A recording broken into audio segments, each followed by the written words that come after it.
Good morning students. आज का हमारा टॉपिक है क्लास 8 चैप्टर नंबर 2 लाख की चूड़ियाँ। हमने कल किया था तो उससे आगे हम आज करते हैं। मुझसे तो वह घंटों बातें किया करता था, कभी मेरी पढ़ाई के बारे में पूछता, कभी मेरे घर के बारे में और कभी यूं ही शहर के जीवन के बारे में। ये क्या कह रहा है? मुझसे तो वह घंटे बातें किया करता। किससे? जो बदलू था वो किससे बातें किया करता? लेखक से बातें किया करता था घंटों घंटों। तो जो बदलू था वो लेखक से क्या पूछता था? उसकी पढ़ाई के बारे में पूछा करता था और उसके घर के बारे में। और लेखक शहर में रहता था तो शहर के जीवन के बारे में पूछा करता था। मैं उससे कहता कि शहर में सब कांच की चूड़ियाँ पहनते हैं, तो वह उत्तर देता, शहर की बात और है लल्ला, वहाँ तो सभी कुछ और होते हैं।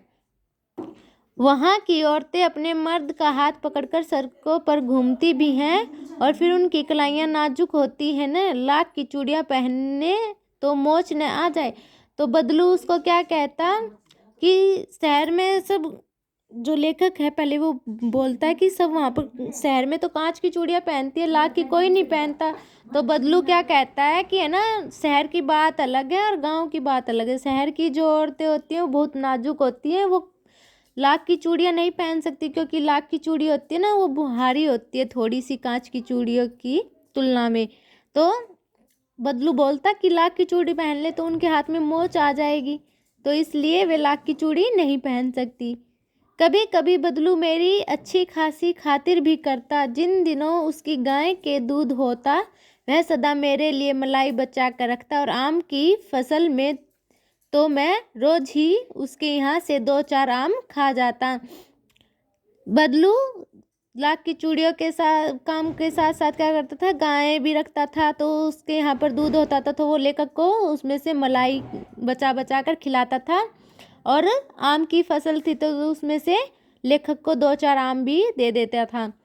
परंतु इन सब बातों के अतिरिक्त जिस कारण वह मुझे अच्छा लगता यह था कि लगभग रोज ही वह मेरे लिए 1-2 गोलियां बना देता।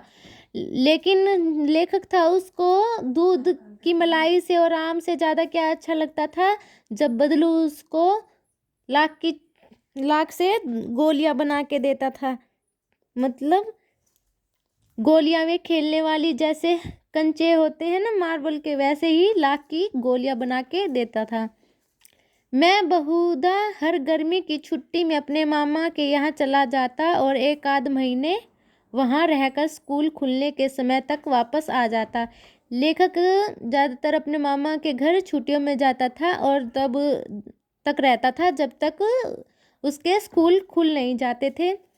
परंतु 2-3 बार ही मैं अपने मामा के यहाँ गया होऊंगा, तभी मेरे पिता की एक दूर के शहर में बदली हो गई और एक लंबी अवधि तक मैं अपने मामा के गांव न जा सका।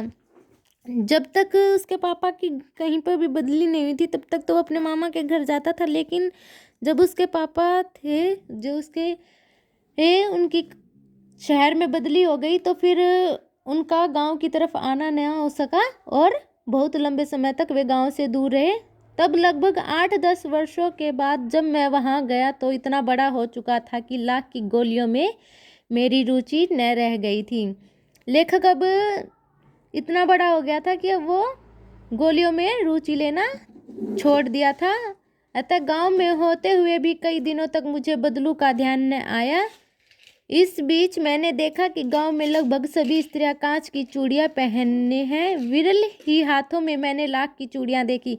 तो लेखक को गांव में गया, काफ़ी टाइम के बाद आया था, तो उसको बदलू का ध्यान ना रहा और उसने जो गांव में सभी औरतें पहले लाख की चूड़ियां पहनती थी, अब उसने क्या देखा कि अब औरतें कांच की चूड़ियां पहनने हैं और बहुत कम ऐसी औरतें थी जिन्होंने लाख की चूड़ियां पहन रखी थी।